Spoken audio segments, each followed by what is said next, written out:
Fast आपण browser को जिवे ब्राउजर जाइए HRMS ओडिशा लॉगिन मारिबे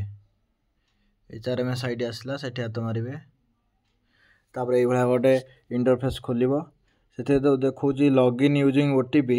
सेठी मारिबे क्लिक करिवे सेठी क्लिक कला परे आपण आपनकर मोबाइल नंबरटा देबे देगी सेंड OTP मारिबे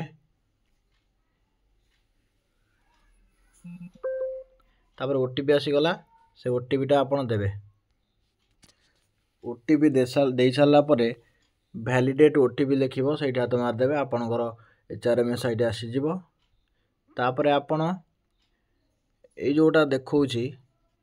ए आपनकर डैशबोर्ड पाखकू लेफ्ट साइड गोटे तीर चिन्ह देखौची सेठी एबला हाथ मार देबे हाथ मार देला परे एबला आसी जिवो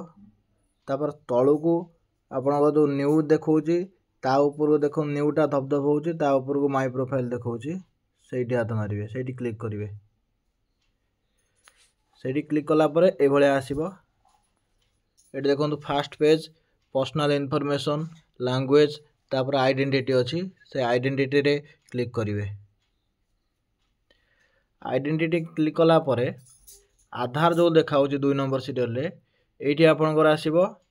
आधार पाखरे एक्शन जोटी देखो ए जो आधार नंबर जोटी अछि सेठी वैलिडेट पय आसीबो सेठी मार देकी वैलिडेट मारला परे सेठी क्लिक करिवे क्लिक कला परे आपन को आपनकर नंबर को मोबाइल नंबर गोटे OTP टा आसीबो से OTP टा देकी सबमिट कर देले आपनकर ओके हे जो अपडेट हे जिवो।